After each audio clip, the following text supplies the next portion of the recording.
and it's lovely to see you all. Thank you. We're pretty much a full-up panel today, with a full-up classroom, as it were, which is great, and really appreciate your coming along. To my left is Ralf Sange. Do you want to introduce yourself very briefly? Yeah, my name is Ralf Sange, and I'm a Schocker Fellow, and I have established Gründer 50 Plus. I'm from Germany, yeah, and I've established Gründer 50 Plus. You can translate it with Founders 50 Plus, and our actual topic is follow-up hub. That's great, thank you. And Andrea?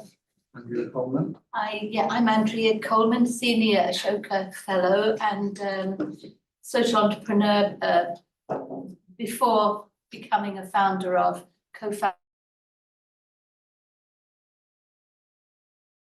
Council for Social Entrepreneurs. And I'm Chris Underhill, Senior Fellow of Ashoka and the co-founder of the Elders Council for Social Entrepreneurs. And indeed, it's important to say that Ralf was present with us when we founded the organization in Aix-en-Provence some years ago. Yeah, some years ago. So we kind of have a number of different working relationships with Ralf. So today we're going to split the session into the following. We're going to, first of all, invite Ralf to lead us on a discussion around succession mostly. And he has a presentation he'll be giving, and he'll be working with you for next 25, 30 minutes, something like that. And then Andrea and I will be presenting a little bit around some of the other topics which we feel are important in the context of the Elders Council for Social Entrepreneurs. We'll have a breakout whereby we invite all of you to make your contribution to the subject and to the session. And then we'll finish. The powers that be have pushed everything forward by 15 minutes, as you know. So we were going to be finishing at 12:30. We're finishing at 12:45 today. Okay. So unless there are any procedural questions, I will ask Ralf to get us going. Yes. Thank you, Ralf. Thank you. Yeah, nice to meet you all. And my name is Ralf Sange, as I said already. And I will start this technique here with my presentation about the follow-up hub. It's our latest project, and Gründer 50 Plus is the company we established originally, and with this I became Schocker Fellow. It's about 30 years ago now. So I'm a senior fellow as well. Yes. And now I want to talk about succession for social businesses and social enterprises.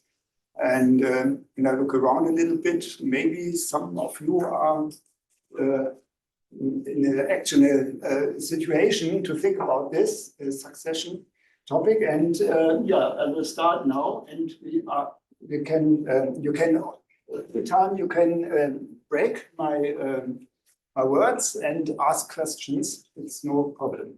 I have translated this nice little presentation from the German language to English. I hope it's quite good. It's not so easy to come in this English talking now. I hope you are not too rigid with me when you are hearing what I'm saying. So the starting point is at the moment there are about 3,000 social enterprises in Germany whose founders who come in this age of, let's say, 50, 60 plus. For them, it is, at the moment, it's interesting to think about succession. And it's a quite big number, I think, 3,000, and it's only the estimation. In Germany, we have about 80,000 social businesses, like the definition of the EU. And this is a quite big part of this whole number. The reason for this is mainly the demographic change. The proportion of the older owners and the small and medium-sized enterprises is growing steadily because of time is going on. And those founders are more and more companies are ready to hand over their business. And there are other reasons than age. Could be, for example, desire of a change, of a new concentration on new tasks is also a possibility to change. As you happen to be 60 plus or something like that, to look for something for someone who is a successor for your business. But it's, of course, it's the main reason. And we have done a survey among the German fellows in 2021. And then one of the results was that open up for 76% of them, succession is a question for them, but they have no solutions. They don't know how to get in this phase of their companies and what goal will they reach and how can they do this. And more than this, there are no current figures at the moment. So this is the reason why we set up the follow-up hub. It's our label for this initiative. A little bit contrast or addition to the startup hubs you find in every corner in Germany. And follow-up hub is a new label, and maybe it is easier to understand what we are looking for. So jetzt ist the first. Okay. Eben ging es noch. Also normally I wanted. Jetzt. Okay. Fine. You need the time. It's do you know Mentimeter? Do you know this? We can start with our Mentimeter. You have a smartphone and you can. I mean, you have two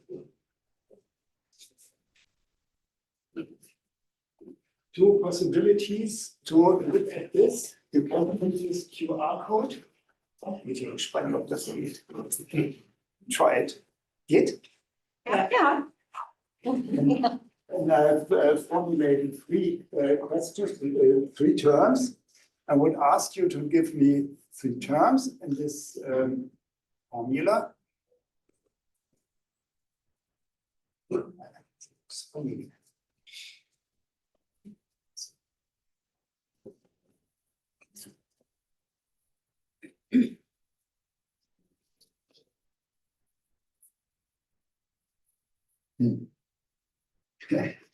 Okay, that's not the way it should look. Maybe it's a technical problem. It's coming along. It's a little bit small.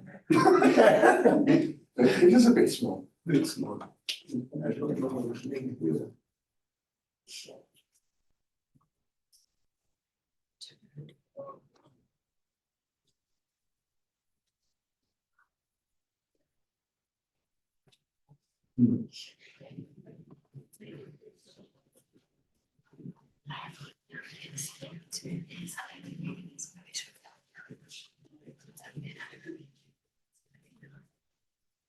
It's for those guys who have good eyes. This is a test for those of us. For those of us in succession. Yeah, it's a.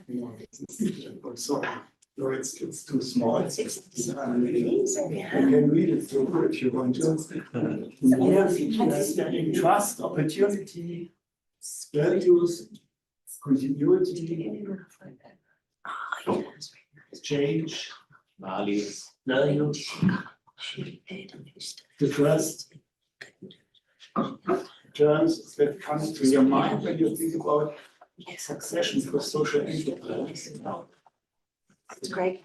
Do you want me to put some of the words on the whiteboard? Is that helpful? Yes, yeah, please. Change in trust, values, continuity, sustainability, change of culture, I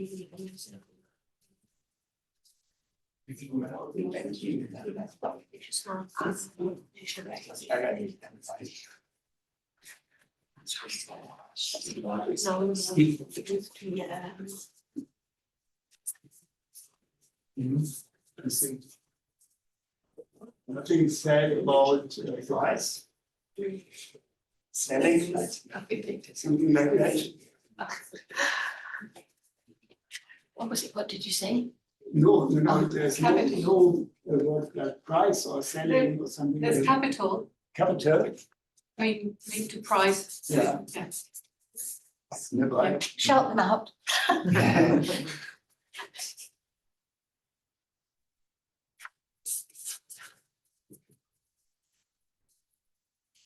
Are there any words that you particularly want to see on the board? Just shout them out. We have a Monetize. monetize. There we go. That's what you were Yes. talking about. Yes.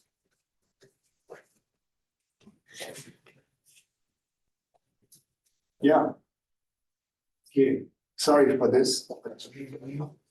I think we should say that we were expecting to be working with Leander, Yes. who is our And he is a technical. he's our guru on technical stuff. Yeah, Unfortunately, he's unwell. yeah. My son is sick today. Therefore, I'm standing on my own feet now. Okay, it's fine. There are some solutions for succession. I will introduce it to you to get in the mood for this topic. And maybe you know these words. What is your experience with succession? Is anyone here who has experience, personal experience with succession for his own? And you are successors, I suppose. Or are you? No, we're, You're founders, Yes. yes, and you want to give your company and then to the next hands, to the next generation. Ja. Noch jemand Erfahrung? My parents started a social enterprise, and my sisters and I are successors. Ach ja, And the foundation started in Poland, supporting homeless individuals, unemployed, and we are the second generation, and we've grown the organization to other parts of Europe. interesting, because this is family buyout. Then it's called, this method is called family buyout, and it's very unusual in social business. So if you want to, I can give this presentation to you. If you give me your email address, it's no problem. I'll send it in PDF. Thank you. Yeah, you don't have to write down. And these are some typical ways of giving the company to the next generation. Management buyout, other individuals or teams are established as successors from inside out, or MBI is in management buy-in. You search someone or a team and integrate them in the company, and they do the next step. You can sell it, mergers, yeah. If someone is able and willing to buy it, and for what price, the question. And what is very rare is that family buyout. Normally, it's difficult to have someone in their own family who is following up to you. I have to give speed. So, and the next one is in the mentee. When you look at your, I'm interested, that's not happening.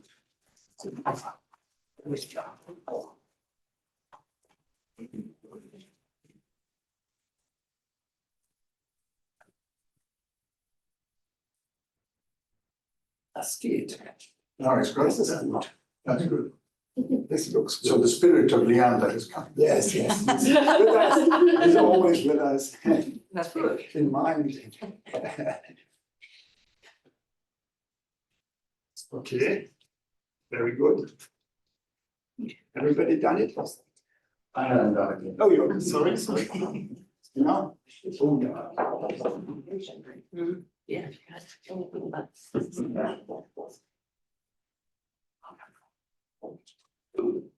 And I haven't translated it, but you can see the phases that is are necessary for succession. If you see MBI, you search someone from outside, the fastest possibility, and then MBO to create from your own team the successors. It is quite nearly 3.5 years. Verantwortungsübergabe is the point of change in management. And then again, onboarding and going on and establishing in the same, needs the same period. And family buyout has the longest forerun. It's quite not in industry or other small and businesses. That the son or daughters and sisters are built up for a longer time. And this is quite normal. How long was it in your experience?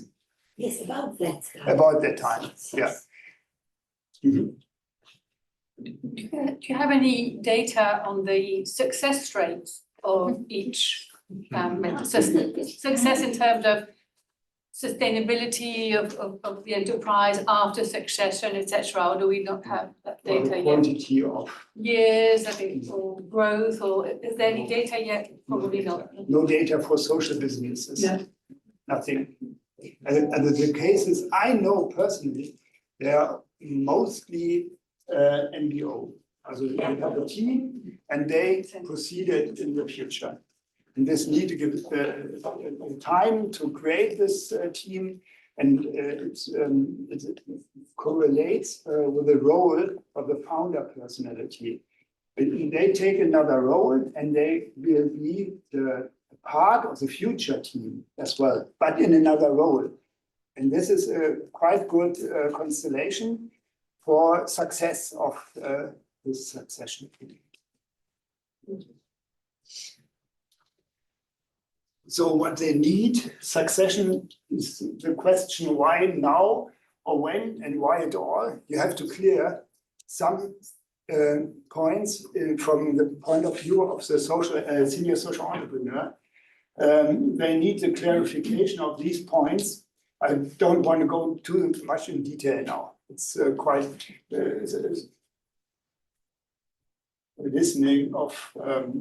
listing of some aspects that are necessary to look on.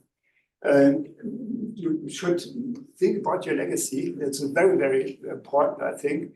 It's not only to give a commercial company in other hands and get some prize, but here in social business, it's very important to see what is your vision and mission of this social business. And this is the turning point of all, I think. It's a hub in a way, yeah, follow-up hub. This is it, the follow-up hub. Yeah, and maybe who gets how much and what? Maybe your sisters, are you all gleich, also equal in your parts, or are there some differences? And are you all owners or not? We are, yes. So for instance, my younger sister is responsible for the operations in Poland, Yeah. and I am responsible for the operations outside of Poland. Yeah, But we are also on the board, yeah. both of us. Mhm. In addition, she is the CEO in Poland, and I am the CEO of the branch in the UK Yeah. and Ireland, for example. Yeah. You are the foreign minister. You know. What is decided by whom? And now it's so much a General Assembly, Board of Directors, what are their roles in this case, in this phase of the company? Yeah, what do you have? Milestones and so I on. can ask you something in between in that chart. Yeah. This raises for me the interesting question of valuation, particularly if you're looking for an investor or buyer outside of the organization, so the MBI, the M&A, etc. The interesting and very difficult question for a lot of the social enterprises is how do you attribute a value, a monetary value to the company? And Yeah. and I just was reminded of the work of Mark Chan on it. And he has I don't know if you're aware of it, but a tool that was available to all the fellows to how do you go about doing a first valuation of the company. Yeah. And your question is? My question is, I don't see it on the list, and how important, or do you think that is having an approach to valuation, and how, what do you suggest? What do you suggest as a way of doing it? As my personal experience with our clients is that this is the most difficult question to answer. The value and the material and the financial value of the company. And you can measure impact and you can measure everything in our world, in our ecosystem, but the financial value, it's so difficult to name. And it's not only so difficult to name, but to find someone who is willing to pay this price for this. Yeah, I can say my company is worth 1 million euros. Yeah, okay, but nobody will give me 1 million euros because when I'm not there as a founder of this company, the whole company is not has not this value as I see it from my point of view. And therefore, I'm speaking for that you see it as a process, a longer process of transition of this company. And not only to go to a point and get the money and run. And this is a difference. And this tool I'm interested in, can you tell me something about this? It's a tool for... Maybe that's goes a bit too far. If anybody's Yeah. interested, Ashoka, I'm sure Kelly, etc., can pass on Yeah, the information. But it's it was developed for fellows to, for example, if you wanted to raise debt, right, to get some beyond grants, and you wanted somebody to lend you money, you would need to have some kind of balance sheet, some kind of equity, etc. Not special for succession, but Exactly. in general. There's also other business issues where It's a where special it's tight. situation. And it's always tricky to attribute a certain value to a company, but when you've been in the business for 10 or 20 years, you would want to have an approximation. Yeah, and please bring this in the breakout as well, Fabian. Yeah. Yes. I have a question. Yeah.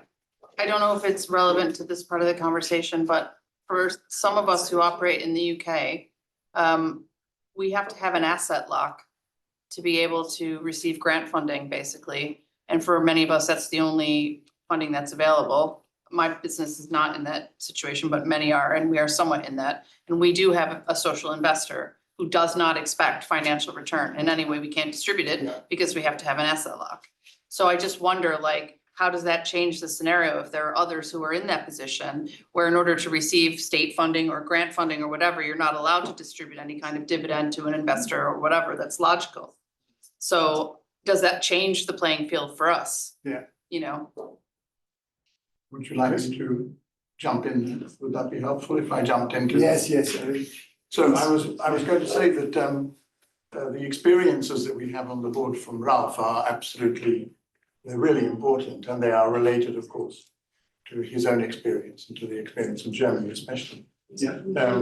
And the registrations that he's talking about are quite universal. There are many countries, but there are countries, UK is an example, but there are others where essentially much of the social innovation work that we do has to be based on several registrations which are not illustrated here. So one illustration is the one that Lisa has given, which is the Community Interest Company, which is sometimes called a KIC, CIC, Community Interest Company. And there is a lock in that, which means that you actually can't trade it out, that you have to be able to gift it onwards if you want to move the business to another person, for example.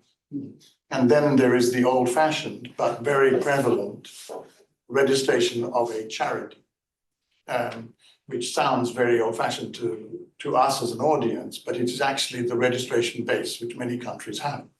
And France, for example, where you have an association, it's another kind of charity.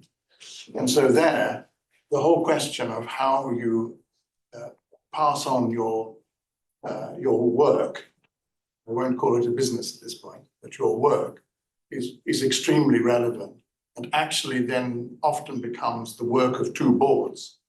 Because quite often you're taking your work and, for example, you're merging it with the work of another. That makes a larger work altogether, and then one of you, the founder, maybe leaves or takes another kind of role, or takes a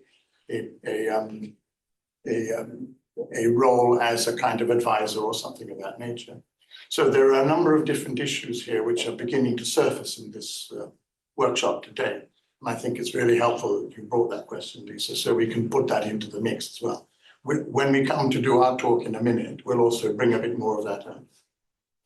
Thank you very much. Yes, and About another 5 minutes. another 5 minutes, I know, I hope so. Are you comfortable with that? Yeah, yeah, of course. So we have to speak up a little bit. So, but what you need as well is clarification and presentation of roles and tasks that you have in future. This is, for me, it's a central aspect you have to think about. And a new role of the founder and his personality must be found in this team and integrated in this team. This is very necessary. And so as well, tasks and functions of the company. Yeah. For example, do you have to earn money with this? And as a founder personality, are you depending on the income you generate with this? And it's a little bit like this discussion at the moment. In Germany, it is Gemeinnützigkeit oder nicht Gemeinnützigkeit. Yeah. And this is an aspect very important when you have to think about the possibility to get money back in your older ages, or do you have a pension from this company constellation and so on. It's a very complex thematic. And also it's good to involve the stakeholders early in this process and to think about wie heißt es? Foundations, and so on, and to talk with them and inform them, not too early, but not too late. It's not so easy to find the right one for this. And for the follow-ups, we created this word, especially for people who are the successors, follow-ups. And I have a list of advantages and opportunities for them, but it's quite a lot of things.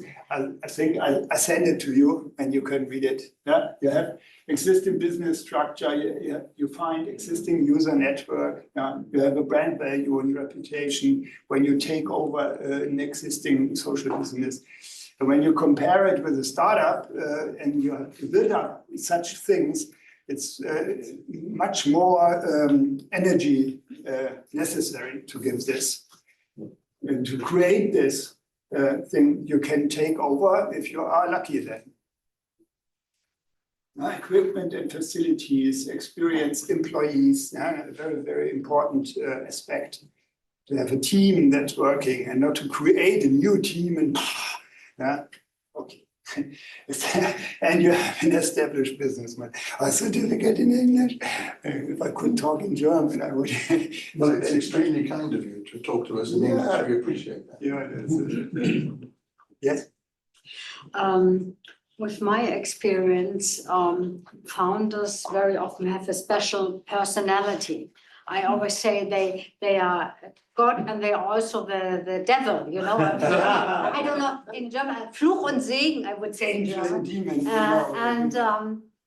If I see also, I'm working for a foundation, but if I visit projects and I know, okay, there's a change with a founder, one thing is really, you know, the business and the tools and everything, but the other is the heart of the founder to find a new role and to let go. And I think it's a very difficult balance. That's the point. So are you running a special project for the emotional finding a new role? I don't know how to say it in English, but That's where our session comes in next. Our part of the session for me and Chris. Okay. That's more our bit. Okay, I didn't know, sorry. It was just a question which came up. That's a good question. Yes. Great. I was looking a long time after a methodology to use for these social business cases. And I only found it Sange Nachfolgemodell.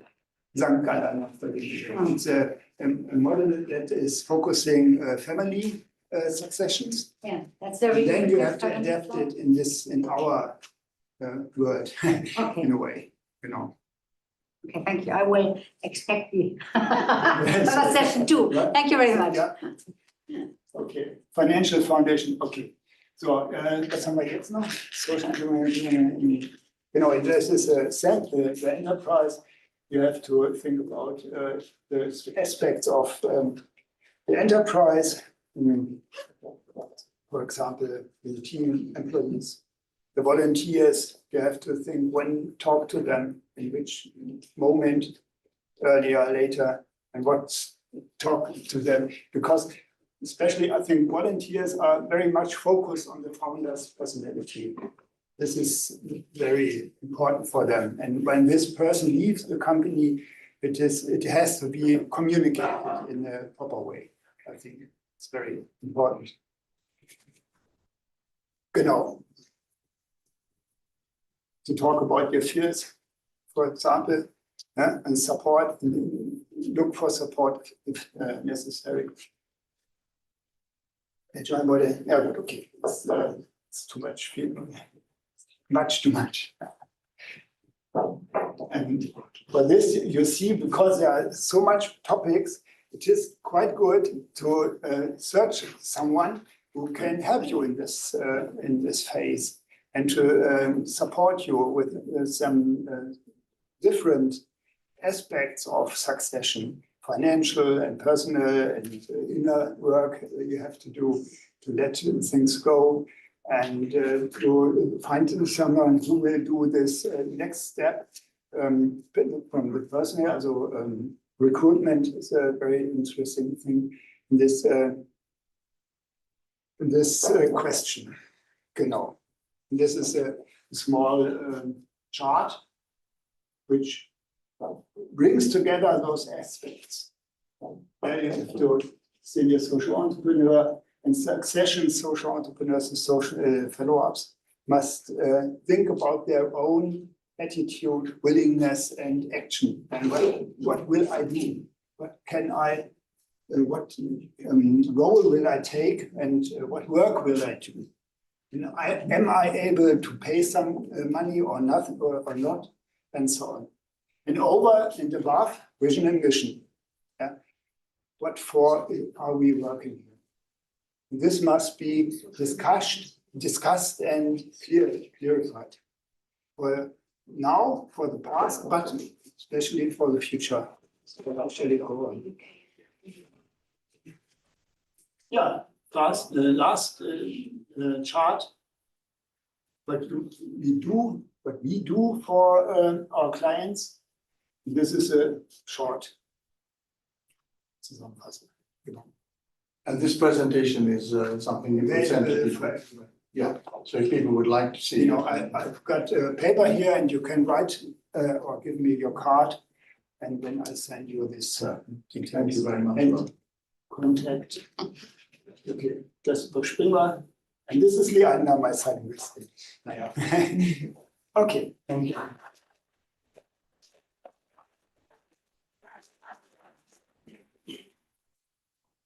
Do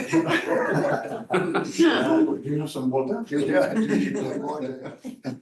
No coffee, Well, we have enough coffee. Enough coffee.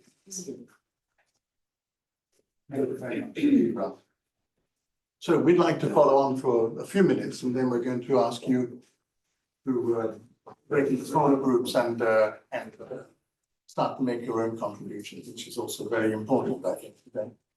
Because there's a lot of experience in the room, and we want to make sure that we bring some of that back. So we'd like to outline very briefly who we are, the Elders Council for Social Entrepreneurs, and then some of the issues that we're facing, and the way in which we put these two talks together, this partnership with Ralf, is essentially We wanted to have a deep dive into succession, as Ralf has just done, and quite a lot of the technical aspects, which actually would affect an organization that was registered in the way that Ralf has described, or was registered charitably. So that's one of the things we want to talk about. We have experience of this kind of thing now going forward, and we want to share some of those experiences with you. And then there are one or two other things we'd like to bring. Yes, thank you. Just quickly to say why we started the Elders Council. Chris and Mel Young and I were having dinner with wine, I have to confess, and we were talking about we were talking about the issues of succession when we first started talking about it. My own organization that I founded in 1996 was going through some very difficult things, very emotional, very challenging, heartbreaking stuff for a founder such as me. Mel was thinking about working on succession with Homeless World Cup, and Chris had very successfully founded several social enterprises and done succession perfectly. So there were three of us who, one was perfect, one was a complete and utter disaster, and the other was, just trying to consider whether he was going to do the disastrous bit. Or so we thought, there can't be just this. It can't be just us. There's got to be other people who are suffering this. And actually, as we've moved forward into during our journey after starting the Elders Council, we found that so many people have really struggled with it, with some of the heartbreaking stories are, awful. So we know that what we came up with was important, and we started focusing really on succession because that's the point at which you need to be thinking about it very early. You need to not be scared of it. You need to start, being able to tell people. But as Dorothy Stoneman from Youth Build in the United States said, I announced I was going to be, moving on. And the moment I did that, I was a dead duck. Everybody ignored me and they talked to somebody else. And so there are so many of these stories that we feel that we can all learn from. And as Chris said, there's so much wisdom in this room. The Elders Council have started working on the wisdom bank. We're collecting wisdom from all of the community to learn so we can all share those stories. And I think just knowing that there is the psychological aspect of succession, that it can be painful, it's very difficult. Who am I if I walk into a room and I'm not the founder and CEO? Who am I? What do I do next? It's very emotional. How do I hand my baby over to the next person? And so there are all those, the financial part, of course, is critical. Am I going to be able to survive after I leave? Have I got the money? Has my board supported me? Does the new founder and the new CEO take risks like I've taken risks to build this organization? What does this person look like? And we have found actually that the next person after the CEO, that next person has the hardest job, because as you're saying, how do you, the founder is both a blessing and a nightmare. And we know that, we're all, we know that.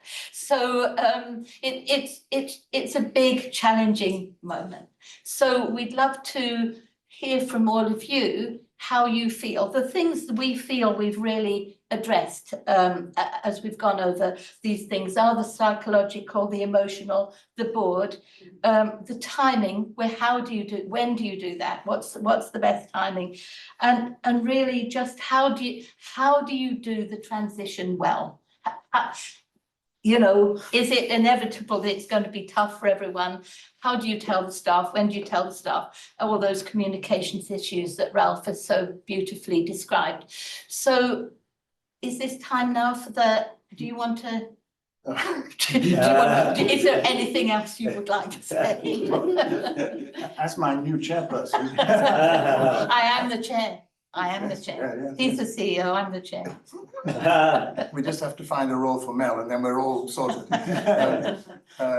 There are a couple of things to bring out, I think. One of the, obviously I'm going to anonymize what I'm about to say, but, you know, we have experienced some of the following. So, you know, we have had founders coming to us. This is talking about the emotional support that is necessary. And we've had founders coming to us who have gone to their board and said that they would like to discuss an alternative role for themselves moving forward. And the board have then turned around and the next day fired. This is the actual founder. So in many registrations, the US is an example, the UK is another example, and so on. The board is all powerful in this context. There is not an ownership structure in the sense that you described it. There's another kind of ownership structure. And so we have had founders come to us and said, I've been put on garden leave, I've been told I can't talk to the staff, I can't, you know, you can imagine the emotional upset. And so we have had to put in place quite substantial amounts of resource so as to actually be able to deal with that. And then we have had to support the founder in those occasions. And we have had to also make inquiries as to what legal representation they should have and then hand over to that process. We've had other situations where the founder has come to the board and the board has said, no, you can't leave. You know, it's absolutely impossible. You can't leave. You know, you are absolutely irreplaceable, you know, which is nonsense, of course, in my view. And then that puts the founder in a sort of stupid position in a way. They want to leave, they can't leave, or at least they are being pressurized not to leave. And so that is an example again. At the moment, our membership is already spanning 69 countries. We see ourselves as a global organization. We don't see ourselves as British. We don't see ourselves as European. We see ourselves as global. So many of our members come from the global south. And there we find a new set of variables. The registrations are often similar to the way in which I've described it, quote unquote, charitable registrations. The ownership is in the board. But we have sometimes found that the board is entirely made up of family members. So there you get a different characteristic again. People, the staff, for example, feel that the board is actually not acting necessarily always in the best interests of the organization, but they're sometimes acting in the best interests of a large extended family. And so all of these things then are fascinating. Each one is different, contextual, and needs a little bit of separating out. Some of the services that we're beginning to develop now, we're beginning to put the wisdom bank together, as Andrea has said, and we've got a bit of money for that. Andrea and I are both scholar awardees, and so we've got some money from dear old Skoll to do with the Wisdom Bank, and that's coming along, and it'll be launched probably at the Skoll World Forum in April next year. We are beginning to develop over the next few months a mentoring system whereby elders volunteer to offer mentoring, not unlike the friendship bench idea, but a little bit more specific and a bit more confidential. That then will give us antennae, and we can then start to filter back the issues that people are facing and if necessary, put in place support and so on and so forth. As you can see, we see ourselves essentially as bringing together a group of people, elders, we see ourselves as elders, of our own community, the social innovation, social impact, and of course, a social entrepreneur community. So we're beginning to sort of fill in that gap that we noticed, that niche. And I think that's quite important. There are several other projects. One of the things that we are going to do, we have noticed that actually as social entrepreneurs, we basically, as Maria Ringler said, our dear Bill at Ashoka did coin the phrase social entrepreneur. But of course, particularly with the baby boomer generation, of which I am one, we had been doing social entrepreneurship for many years prior to that, and of course it's historic. But what we have noticed is that as our community has become clearer and more discernible, what we have noticed is that the legacy of social entrepreneurs is not necessarily being remembered. It's not necessarily being recorded. And so we are going to have an in memoriam part of our website whereby we actually recognize people can put forward names, and we will communitarize this, make it more accessible to others. And then we're going to memorialize people who have died, who are part. So those are some of the projects that we'll be doing for the next 3 years. Now we want you, yes, Kelly. The membership, is there an age that you have to be? Well, we started, this is an interesting question. We started by saying that you should be over 55 to be a member. And then we found that lots of people under 55 joined us because they're actually coming to our webinars, which we run every month, pretty much, by the way, except in October. And the next webinar coming up is very apropos, and it's on the 13th of this month. And it's called Founder Syndrome. So you think it's all about me. That's the actual title of the webinar, 13th. And you're all welcome to subscribe and to come along. Being a member is free, by the way. Yeah, being a member is free. So what we have found actually is that we are going to, in the end, just have a membership full stop. And we will obviously ask people to declare, where they stand on their age and so on and so forth. So we want, and some people, the young man who spoke today, I don't know whether you remember when there was a little plenary, he seemed to have immense wisdom, and he's probably under 30.